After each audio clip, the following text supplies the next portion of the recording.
Hello students, IIT brain में आपका स्वागत। आज फिजिक्स में जिस टॉपिक पे हम डिस्कस करेंगे उसका नाम है इलेक्ट्रिक फील्ड वेक्टर।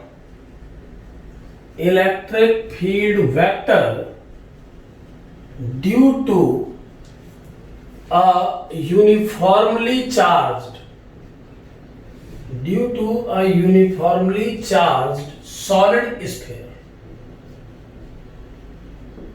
एक सॉलिड स्फीयर के सरफेस पे और उसके बल्क में यूनिफॉर्मली चार्ज को डिस्ट्रीब्यूट कर दिया गया है और आपको उस चार्ज सिस्टम की वजह से किसी पॉइंट पर इलेक्ट्रिक फील्ड कैलकुलेट करना है। इस आर्टिकल पर पहले भी एक बार हम डिस्कस कर चुके हैं कूलम्ब्स लॉ की हेल्प से। आज हम इसे गॉस थ्योरम के एप्लीकेशन के रूप में यूज करेंगे। आज इस आर्टिकल में हम डिस्कस करेंगे कि इस रिजल्ट को निकालने में गॉस थ्योरम कैसे हेल्प कर सकता है। मान लीजिए ये एक सॉलिड स्फीयर है जिसमें रो डेंसिटी का चार्ज थ्रू आउट डिस्ट्रीब्यूटेड है बल्क में, r इसका रेडियस है। और अगर नेट कंटेंट ऑफ चार्ज की बात की जाए तो मान लेते हैं इसका टोटल चार्ज q है, यानी कि q और रो में रिलेशन बनेगा q equal to rho into 4/3 pi r cube.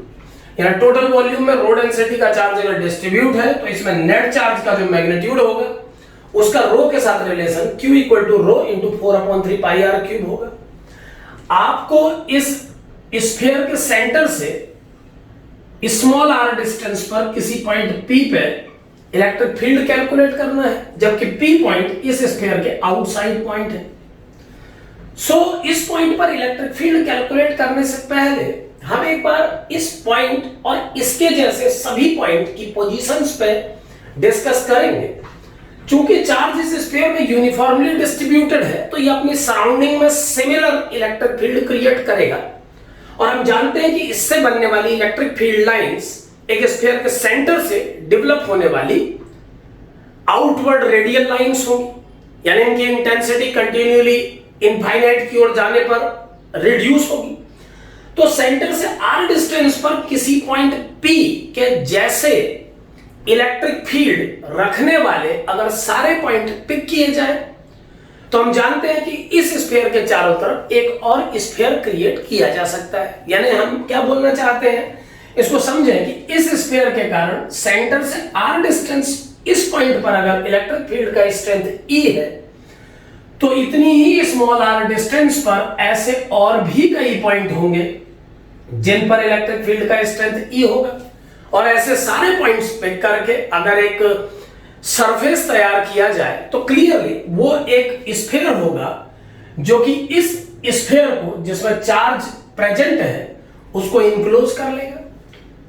वो स्मॉल r रेडियस का स्फीयर इस स्फीयर को अपने में इनक्लोज कर लेगा और इस सरफेस के हर पॉइंट पर इलेक्ट्रिक फील्ड का मैग्नीट्यूड सेम होगा, यानी प्रॉब्लम सिमेट्रिक है। और हम जानते हैं कि सिमेट्रिक प्रॉब्लम्स पर गॉस थ्योरम को इलेक्ट्रिक फील्ड निकालने का एक टूल माना जा सकता है। गॉस थ्योरम के फॉर्मूले से integration E dot ds is equal to total charge Q enclosed divided by epsilon naught. तो अगर हम इसमें वैल्यूज पुट करें तो ये बन जाएगा E electric field at any point P।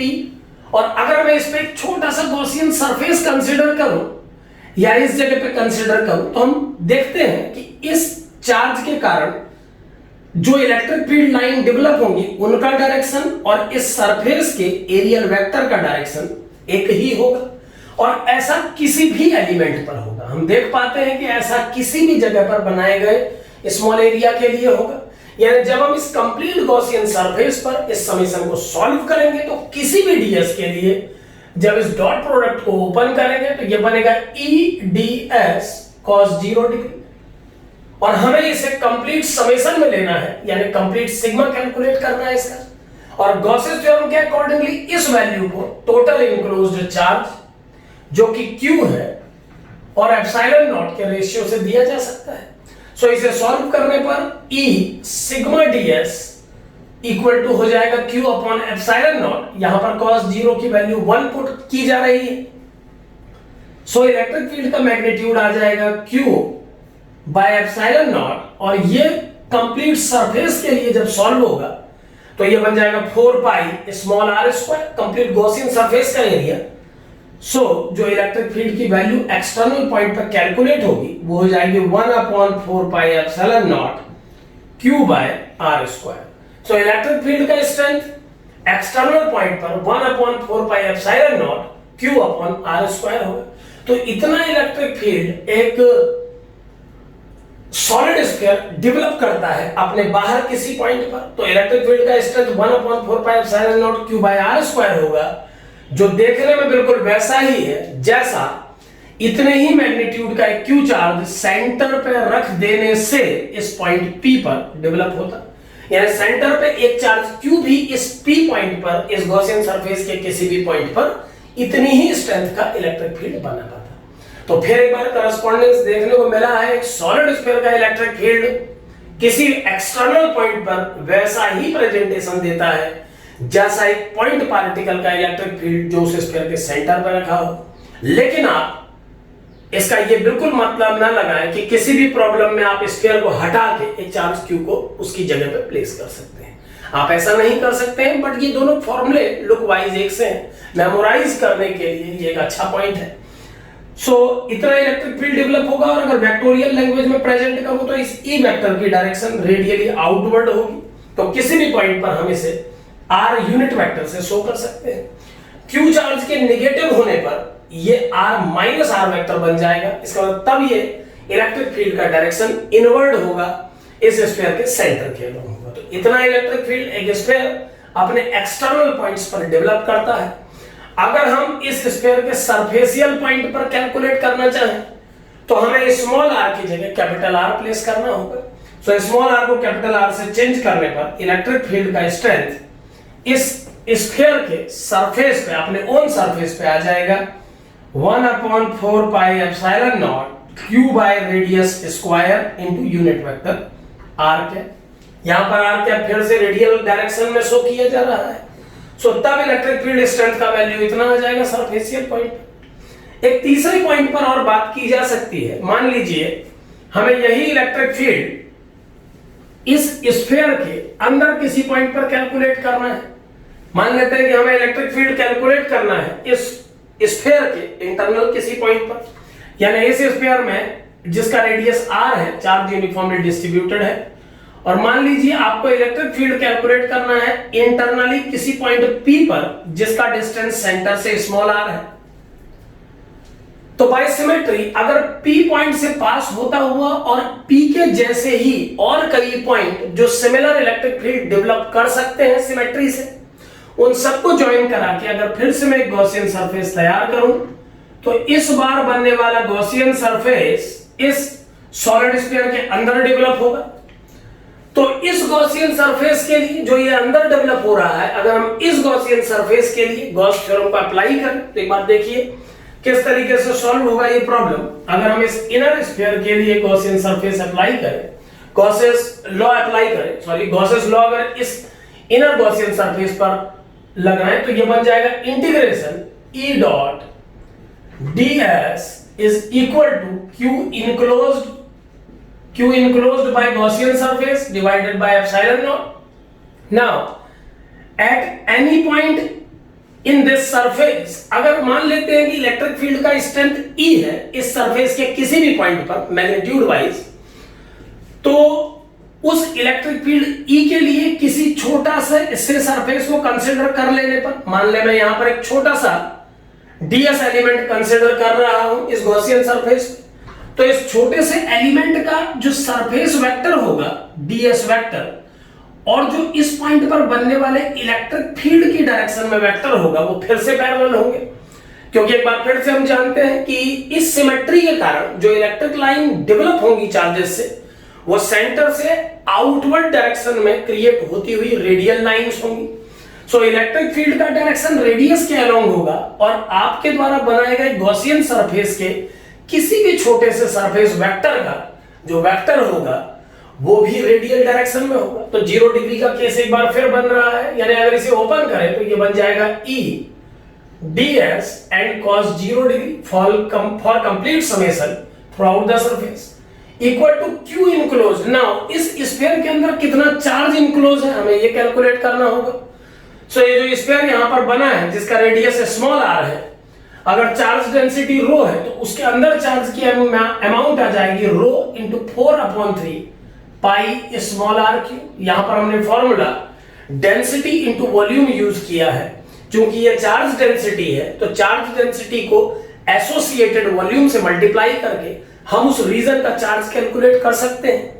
तो सिग्मा ई ds cos 0 हो जाएगा rho into 4/3 pi are cube upon epsilon naught. और अब अगर हम इसे फुल समेशन करें कंप्लीट सरफेस के लिए तो ई को बाहर लेने के बाद ये सिग्मा ds बन जाएगा 4 पाई आर स्क्वायर cos 0 1 होगा equal to rho into 4/3 pi are cube upon epsilon naught. इसे सॉल्व करने पर हमें मिलता है, इसे अगर कंप्लीट सॉल्व करें तो इलेक्ट्रिक फील्ड की स्ट्रेंथ मिल जाएगी रो अपॉन 3 एप्सिलॉन नॉट और एक आर बचेगा न्यूमरेटर पे, so rho R upon 3 epsilon naught. और अगर वेक्टोरियली प्रेजेंट करें तो इलेक्ट्रिक फील्ड का स्ट्रेंथ वेक्टर आ जाएगा rho upon 3 epsilon naught into are vector. क्योंकि आर डिस्टेंस और रेडियस को ही शो कर रहा है तो इसी को वेक्टर दिया जा सकता है, क्योंकि हम जानते हैं कि इलेक्ट्रिक फील्ड का डायरेक्शन रेडियली आउटवर्ड है इस चार्ज सिस्टम के कारण। तो इलेक्ट्रिक फील्ड का वेक्टोरियल प्रेजेंटेशन हो जाएगा rho upon 3 epsilon naught into are vector. So इस तरीके से आप किसी स्फीयर के इंटरनल अंदर के किसी पॉइंट पर भी इलेक्ट्रिक फील्ड कैलकुलेट कर सकते हैं। यहां पर एक बात ध्यान दें कि इस पूरे डिस्कशन के दौरान यह मान लिया गया है कि जो मटेरियल फिलअप है इस स्फीयर के अंदर उसका डाइलेक्ट्रिक कांस्टेंट 1 है। ऐसा इसीलिए किया गया है अभी तक के डिस्कशन में क्योंकि अभी तक हमने पोलराइजेशन और डाइलेक्ट्रिसिस से रिलेटेड टॉपिक डिस्कस नहीं किए हैं। तो फर्दर जब हम पोलराइजेशन और डाइलेक्ट्रिसिस पर डिस्कशन करेंगे तो इस के की वैल्यू को चेंज करेंगे। फिलहाल आप मान लें कि ये एक ऐसा मटेरियल है जिसके लिए के की वैल्यू यूनिटी है।